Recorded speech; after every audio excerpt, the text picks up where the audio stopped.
Hello everyone, welcome back to my channel Suni Educator. Today we will discuss about Marxism philosophy. Please share and subscribe my channel and press the bell icon for new update. Marxism. Marxism is the philosophy of a system of a social and political analysis.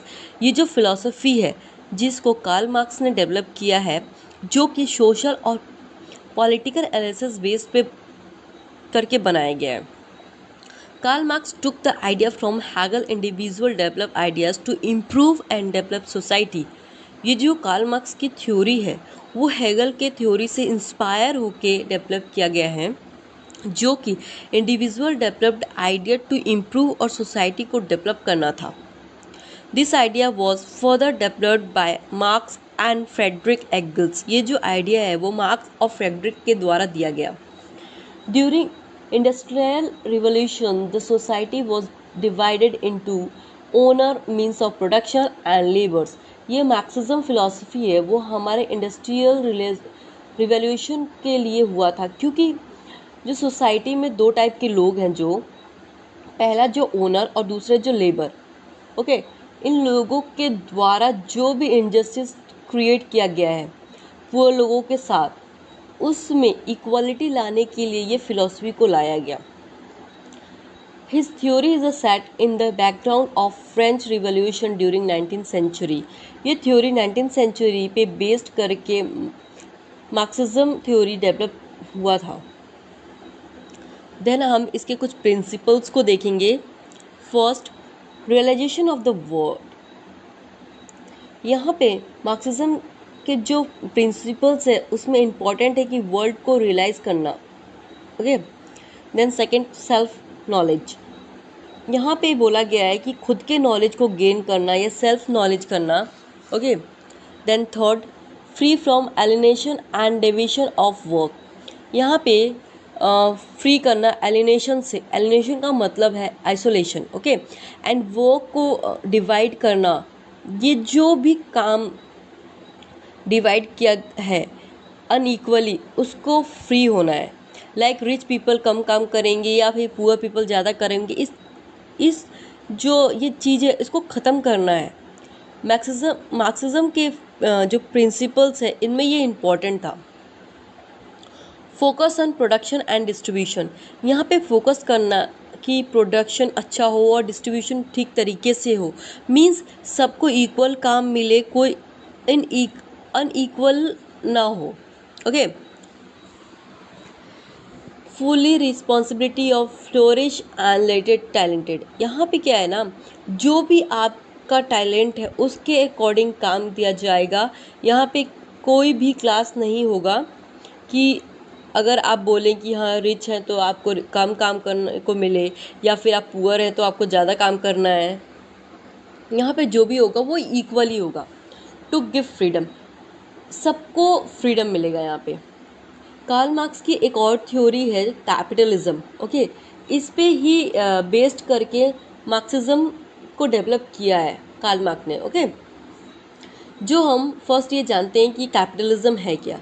ठीक है इन equality was private ownership of economic resources. जो ये inequality create हुई है वो private ownership की वजह से ही हुई है हमारे इकोनॉमिक रिसोर्सेज में. ठीक है यहाँ पे क्या होता है, जो प्राइवेट कंपनीज होती हैं उनका ओनर ही इनइक्वालिटी क्रिएट करता है अपने और वर्कर्स या स्टाफ के बीच में. और कार्ल मार्क्स ने इन चीज़ों को बंद करने को बोला क्योंकि ओनर सारा प्रॉफिट अपने पास ही रख लेता है और स्टाफ में बहुत ही कम देता है. इसकी वजह से इनजस्टिस और इनइक्वालिटी होती है. ओके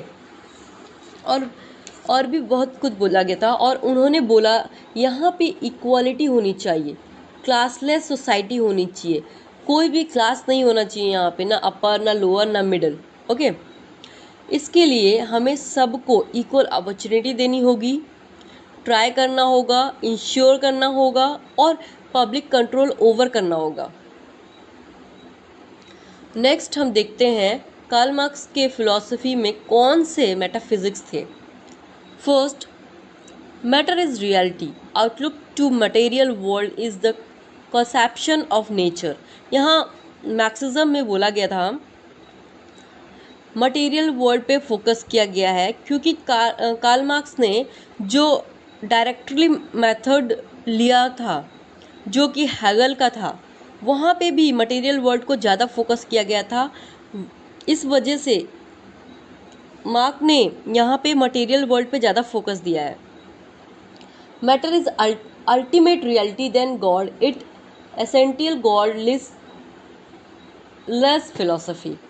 इन्होंने मटेरियल वर्ल्ड को ही अल्टीमेट रियलिटी बोला है। जैसे कि हमने पढ़ा है पहले, नेचुरलिज्म में अल्टीमेट ट्रूथ किसको बोला गया? नेचर को। आइडियलिज्म में गॉड को या स्पिरिचुअल वर्ल्ड को।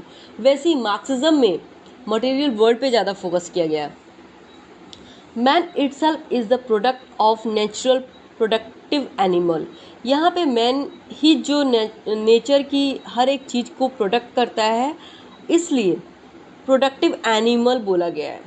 Life is product of non living matters. यहाँ बोला गया है, मतलब जिसके पास लाइफ नहीं होगी वो नॉन लिविंग मैटर्स होंगे।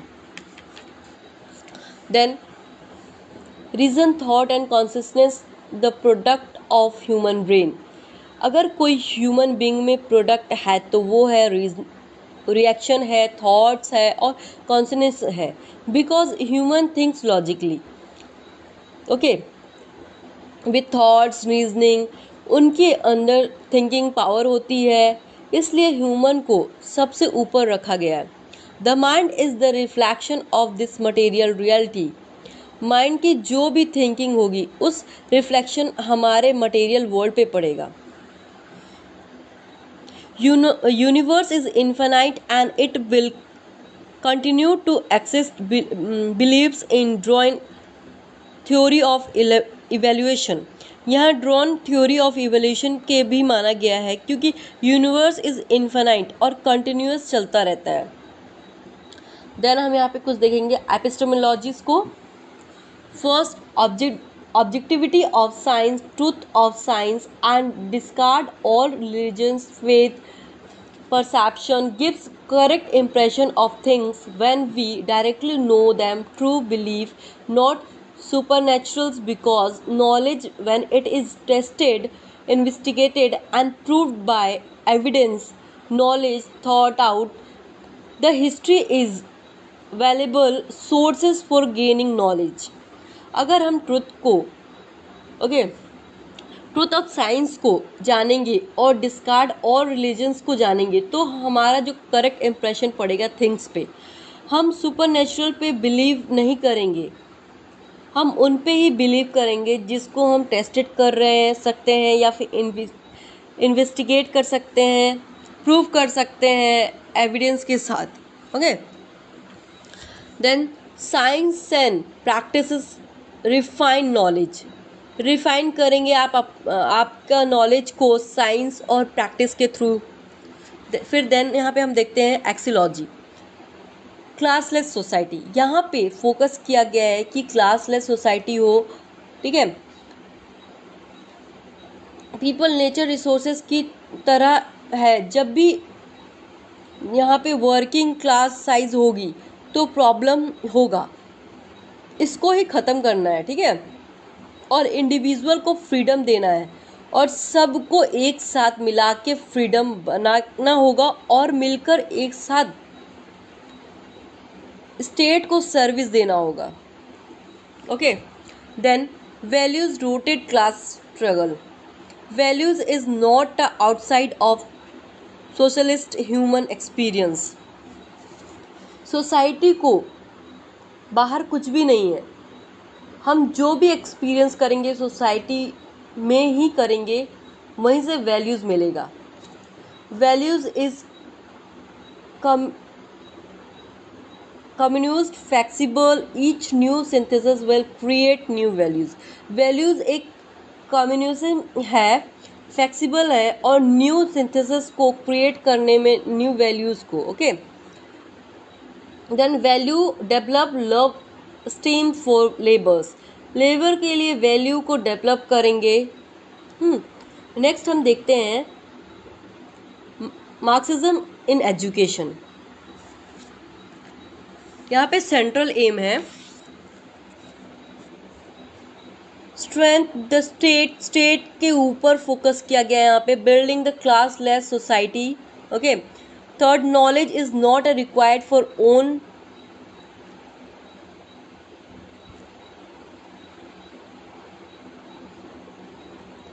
खुद के लिए नॉलेज नहीं चाहिए, स्टेट के लिए चाहिए। Respect for public properties and give social services. फिर नेक्स्ट हम यहाँ पे देखते हैं कि करिकुलम कैसा होगा यहाँ पे। Productive work, vocational. Karl Marx ने कैपिटलिज्म में बात की है, जहाँ पे इंडस्ट्रियल पे बात की गई है, प्रोडक्शन पे, तो यहाँ प्रोडक्टिव वर्क, वोकेशनल एजुकेशन की बात बोली गई है। Second, gymnastic. Third, study of history scientifically. Social science to study the conflict of class struggles. फिर प्रैक्टिकल एक्टिविटीज़। फिर देन यहाँ पे देखते हैं डिसिप्लिन कैसा होगा, यहाँ पे सेल्फ डिसिप्लिन होगा, ठीक है। फिर देखते हैं मार्क्सिज्म में स्कूल एंड एडमिनिस्ट्रेशन कैसा होगा। First, important of nursery education, यहाँ पे नर्सरी एजुकेशन को बहुत ज़्यादा फोकस किया गया है। State is sole agency of education, no decentralisation. Okay, state जो है वो सोल एजेंसी है एजुकेशन की, यहाँ पे सेंट्रलाइजेशन होगा, डिसेंट्रलाइजेशन नहीं होगा। ओके, मीन्स जैसे देखिए क्या होता है, यहाँ पे सेंटर से ही सब रूल फॉलो होंगे, या भी जो भी इंस्ट्रक्शंस है वो दिए जाएंगे, अलग अलग जगह से नहीं, वो सेंट्रलाइज होगा। Third, compulsory education at school stage, यहाँ पे स्कूल स्टेज पे कंपलसरी एजुकेशन की बात की गई है। Free education at all level, यहाँ पे मार्क ने कंपलसरी और फ्री एजुकेशन की बात बोली गई है, ठीक है। मेथड ऑफ एजुकेशन क्या होगा यहाँ पे देखते हैं। First, book evaluation system is centrally controlled and administered by the state. Okay, then यहाँ पे हम देखते हैं मेथड ऑफ टीचिंग्स क्या क्या होगी यहाँ पे। First, practical activities. Okay, second, group work. Third, scientific approach. I hope आपको मार्क्सिज्म फिलॉसफी समझ में आ गई होगी। अगर आपके पास कोई क्वेरी है तो आप मुझसे कमेंट बॉक्स में पूछ सकते हैं। Keep on watching, thank you.